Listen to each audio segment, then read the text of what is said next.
যায় কেতিয়াবা। হাই এভৰিৱান, কি খবৰ আপোনালোকৰ? নিশ্চয় ভালে আছে চাগে। মোৰতো কৰোণা ভেকচিন লৈ অৱস্থাই নাই, আপোনালোকক দেখাম ৰ'ব লাহে লাহে। কাৰ বাৰু এনেকুৱা হৈছে কমেণ্ট কৰিবচোন। মোৰ মানে কৰোণাৰ ভেকচিন ভাল লৈ চাওঁতে মোৰ মানে কি বেয়াহে হৈছে। প্ৰথমতে একদম মানে সৰুকৈ এটা গোটা হৈছিল, তাৰপিছত লাহে লাহে একদম ডাঙৰ হৈ মস্ত এটা হৈ গ'ল। এতিয়া মানে কি ফালিব লগা হৈ গ'ল। এনেকুৱা পৰিস্থিতি কাৰো নহওক মোৰ নিচিনা, আৰু বহুতেই কষ্ট পাইছোঁ। মই ভাবা নাছিলোঁ এনেকুৱা হ'ব বুলি। ঔষধ খাইছিলোঁ, মেডিচিন খাইছিলোঁ, কামেই নকৰিলে। লাষ্টত আকৌ দিব লগা হ'ল বাচন বেয়া কিবা হয় বুলি। সেইকাৰণে এতিয়াতো মই বহুত কষ্ট পাইছোঁ।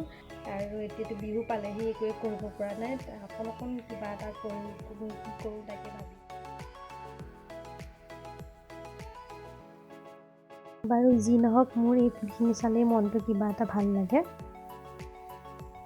এইকেইটা পুলি নতুনকৈ ৰুইছোঁ। কেনেকুৱা লাগিছে ক'বচোন।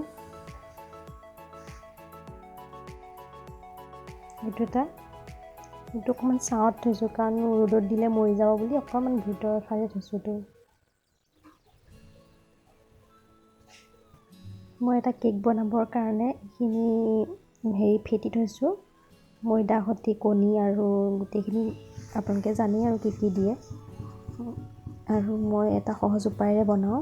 এটা কুকাৰত এনেকৈ ষ্টেণ্ডডাল দি পেলাই যিখিনি মই ফেটি থৈছিলোঁ বেলেগ এটা পাত্ৰত দি পেলাই মই ইয়াতে এনেকৈ ভৰাই দিওঁ। 25 মিনিট ৰখাওঁ আৰু ইয়াতে মই সাঁফৰখন মাৰি দিম।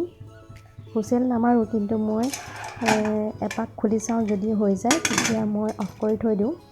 ফুলি অহাৰ লগে লগে 25 মিনিট ৰখাম এইটো মই। আৰু সেইটো হোৱাৰ পাছত মই ইয়াত বনাইছোঁ নিমকি। তেনেকৈ অলপ কষ্ট কৰি বনাইছোঁ আৰু বিহু বুলি অলপ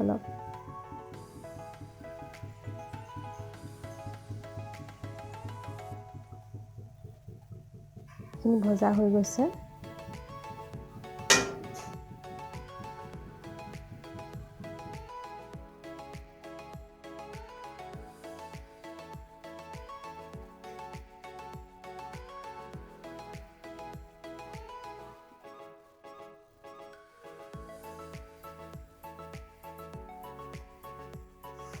অকণমান মায়ে হেল্প কৰি দিছিলে কাটি কৰি। মই বেলিব নোৱাৰোঁ যিহেতু হাতখনৰ পৰা।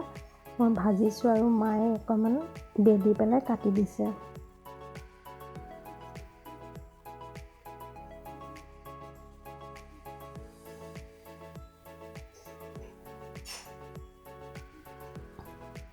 আৰু এইটো মোৰ কেকটো হৈ গ'ল বনোৱা। দেখিছে কি ধুনীয়া হয়। এনেকৈ বনাই চাবচোন। যদি আজি ভিডিঅ'টো চাই আপোনালোকৰ ভাল লাগিল, লাইক আৰু কমেণ্ট কৰিবলৈ কেতিয়াও নাপাহৰিব। আৰু মোৰ চেনেলটো ছাবস্ক্ৰাইব কৰি থওক। আৰু পুনৰ অন্য এটা ভিডিঅ'ৰ সৈতে আপোনালোকৰ ওচৰলৈ আহি আছোঁ। আজিলৈ বাই বাই।